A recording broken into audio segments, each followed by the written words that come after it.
Hello students, আমার চ্যানেলে তোমাদেরকে স্বাগত। শুরু করছি ক্লাস 12-এর থার্ড সেমিস্টারের একটি এডুকেশনের ক্লাস, অর্থাৎ শিক্ষা বিজ্ঞানের ক্লাস। তো দেখতে পাচ্ছ তোমাদের সামনে হচ্ছে উচ্চ মাধ্যমিক প্রশ্নবিচিত্রা ক্লাস 12 থার্ড সেমিস্টার, ঠিক আছে?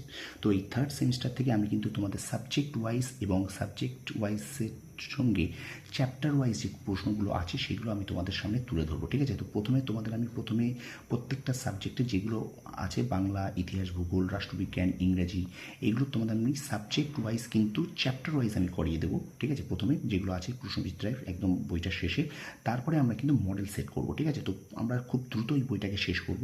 তো চলো শুরু করে দিই ক্লাস 12-এর উচ্চ মাধ্যমিকের এডুকেশন, অর্থাৎ তোমাদের শিক্ষা বিজ্ঞানের যে ক্লাস। চলো শুরু করি ক্লাসটি, ঠিক আছে? ক্লাস 12-এর থার্ড সেমিস্টার রায়মার্টিন প্রশ্নবিচিত্রা থেকে।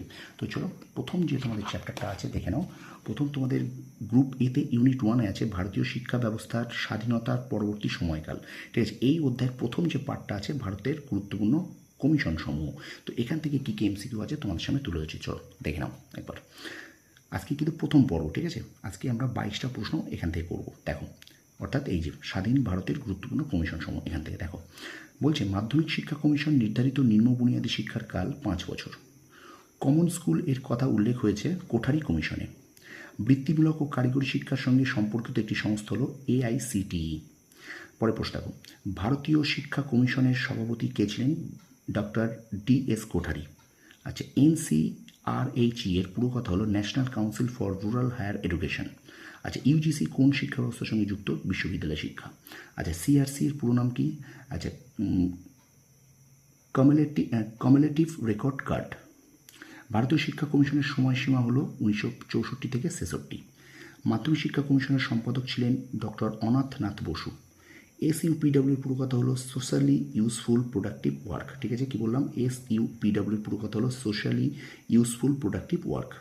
আচ্ছা, কোনো বিদেশি শিক্ষাবিদ বিশ্ববিদ্যালয় শিক্ষা কমিশনের সদস্য কোন বিদেশি শিক্ষাবিদ বিশ্ববিদ্যালয় শিক্ষা কমিশনের সদস্য ছিলেন? এটা হবে ডক্টর JF ডাফ। আচ্ছা, শান্তিনিকেতন কী ধরনের প্রতিষ্ঠান? উত্তর হবে গ্রামীণ বিশ্ববিদ্যালয়।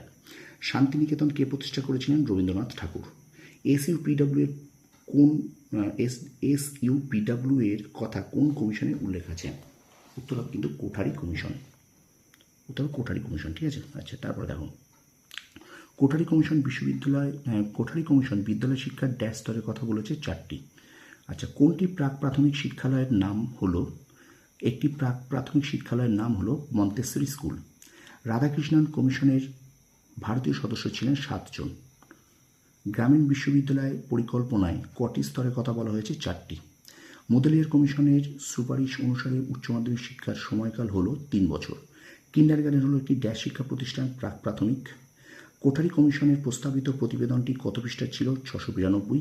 এবং আজকের ক্লাসের শেষ প্রশ্ন দেখো, নিম্নলিখিত কোনটি প্রাক প্রাথমিক শিক্ষালয় নয়? উত্তর হবে নিম্ন বুনিয়াদী স্কুল। তো এই ছিল শিক্ষা বিজ্ঞান অর্থাৎ এডুকেশনের প্রথম যে চ্যাপ্টার তোমাদের রয়েছে, ভারতীয় শিক্ষা ব্যবস্থার স্বাধীনতার পরবর্তী সময়কালের প্রথম যে পার্টটা আছে স্বাধীন ভারতের গুরুত্বপূর্ণ কমিশন সমূহ। এখান থেকে রায়মার্টিন প্রশ্নবিদ্যার যে অধ্যায় চ্যাপ্টার ওয়াইজ যে ক্লাসগুলো আছে সেগুলো আমরা প্রথম পর্ব করলাম আজকে এই চ্যাপ্টারে, ঠিক আছে? তো ভিডিওটা ভালো লাগলে অবশ্যই লাইক করবে, কমেন্ট করবে, আর বন্ধুদের মাঝে বেশি করে শেয়ার করে দেবে। আর আমার চ্যানেল যদি নতুন হয়ে থাকে অবশ্যই চ্যানেলটা সাবস্ক্রাইব করো, পাশে থাকা বেল আইকনটি প্রেস করে রাখো। তোমরা সফল হও, তোমাদের সাফল্য কামনা করি। ধন্যবাদ।